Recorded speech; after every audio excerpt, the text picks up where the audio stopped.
Napoleon Hill devotes an entire chapter to this in his excellent book, Think and Grow Rich, where he explains the phenomenon this way. This orgy of indulgence may account for the shortage of great leaders.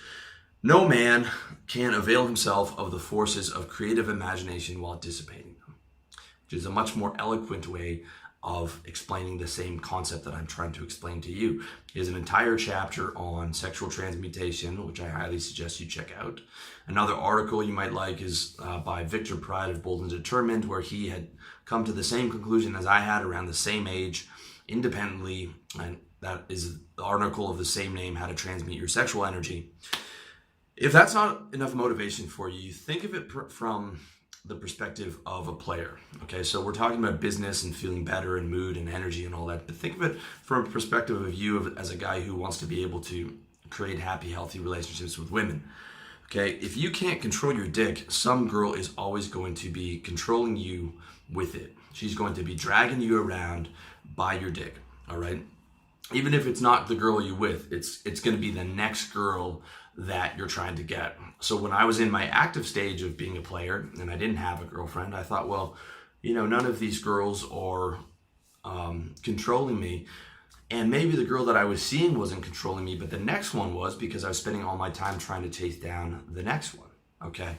And there are so many cases of guys where they get involved in bad relationships because the girl's hot or because, she is very good in bed, and she's able to leverage that over emotional control with you, okay? I'm not saying that all women do this, but I'm saying there are some women who do this. And I mean, it even goes down to something simple as you're able to dictate the terms of a date.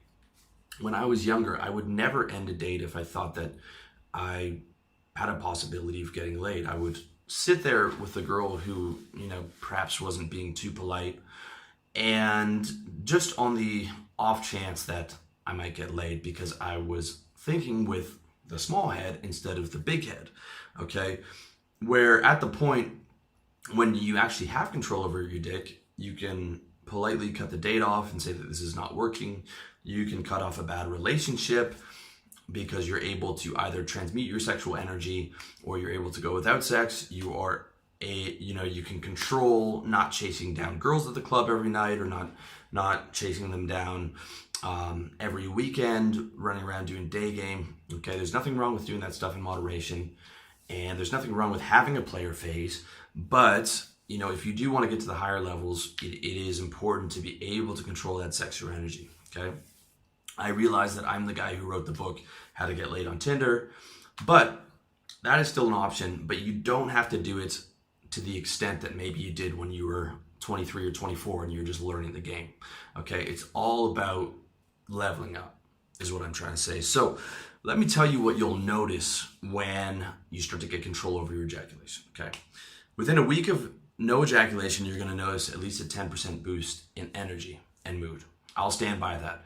A week of not touching your dick, you'll notice a 10% boost of energy and mood in your daily life. After 2 months, that's going to go up to 25%. After 8 months, which is my record for no PMO, also known as no porn, masturbation, orgasm, or no FAP, I was still having sex, but I was having the tantric Karetsa style bonding sex where I wouldn't come at the end. And 8 months was my personal best, and the impact was absolutely massive.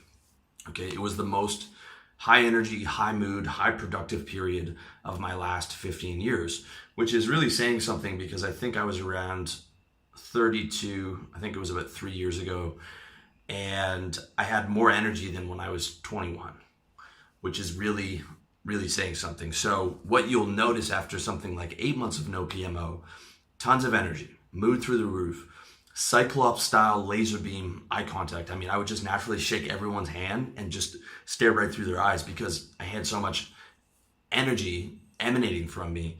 Stable, calm emotions. I felt like I was able to attract more attention just by walking in a room because my energy levels were so high. Much deeper ability to bond with a girl during sex.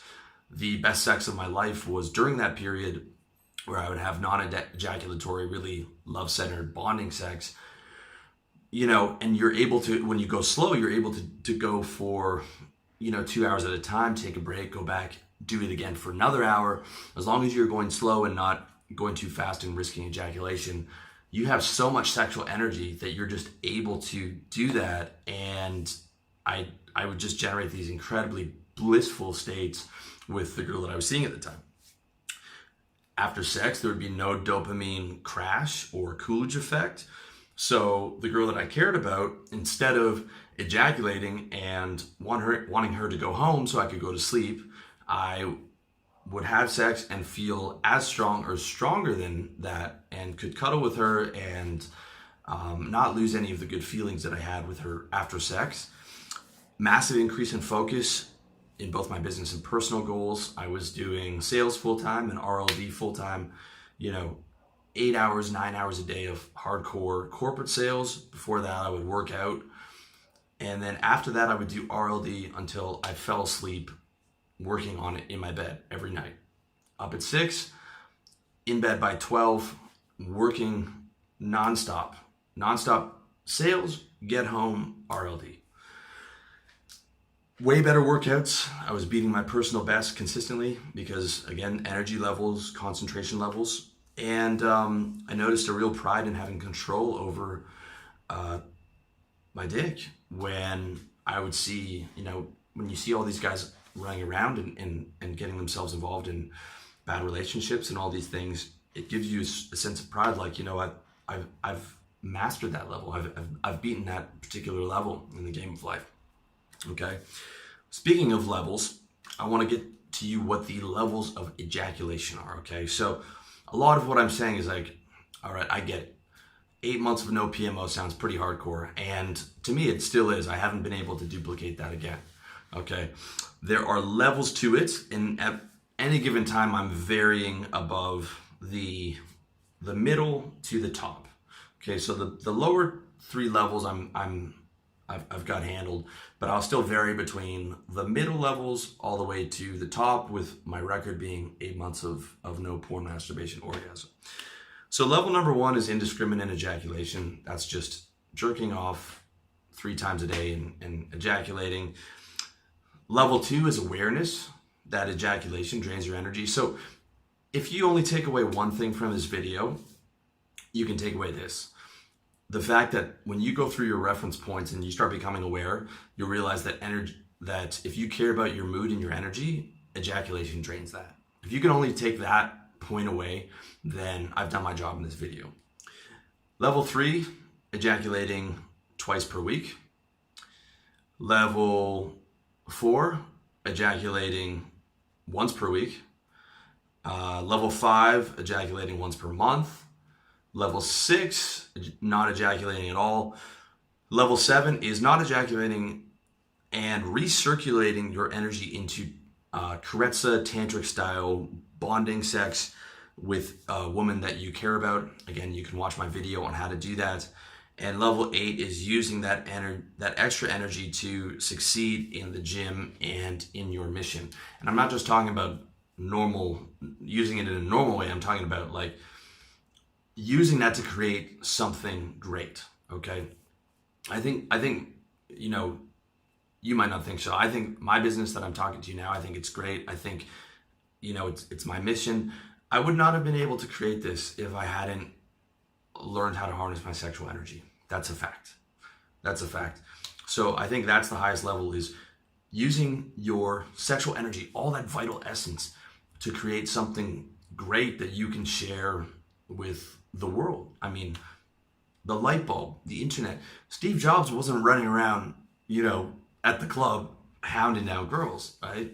He was working 18 hours a day, I'm sure, creating the smartphone that we all get to enjoy and that I'm talking to you on right now. All right. So we're talking about the levels, but here's how you got to look at it. It's all about baby steps. It's all about, instead of perfection, let's just do better. Let's just do better than we were doing before. Okay. So aim to do the best you can. Aim to get just to the next level. Okay. If you're indiscriminately ejaculating, just allow for the possibility that what I'm saying is that ejaculation drains your energy. if you allow for that, then just try and get that ejaculation down to twice per week. Then when you stabilize at that plateau, you move on to the next plateau when you're ready and comfortable to do it. Okay. You also get a lot of benefit from checking out the NoFap communities. You can find a lot of them on Reddit. You can check out the No PMO communities. If you're struggling with porn addiction, you can check out the website yourbrainonporn.com, although I'm going to cover porn in part 2 and give you some strategies for that.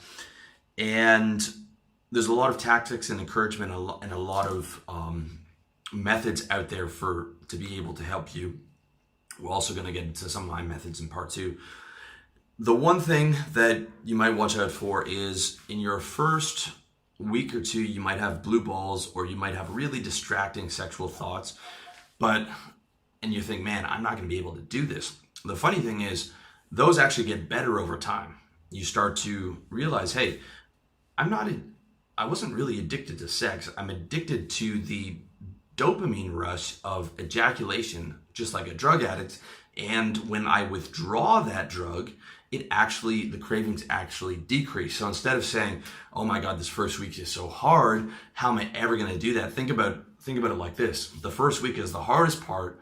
It consistently gets better after that. Okay. Don't get me wrong. After a month in, it definitely gets better. You'll still have moments of you'll just be sitting calmly and then you'll have like an insane sexual craving. But after like 45 seconds or whatever, if you go into the gym or doing some push-ups, it goes away. Okay. So keep that in mind, that it does get massively easier as time goes on. And you also feel way calmer. You actually don't have the same level of, these intrusive, consistent, gnawing, recurring sexual thoughts when you're able to control it. Those actually decrease, and it's like a habit, right? The more you consistently transmute that energy, the more your thoughts move away from that to focusing on creating a better lifestyle, okay?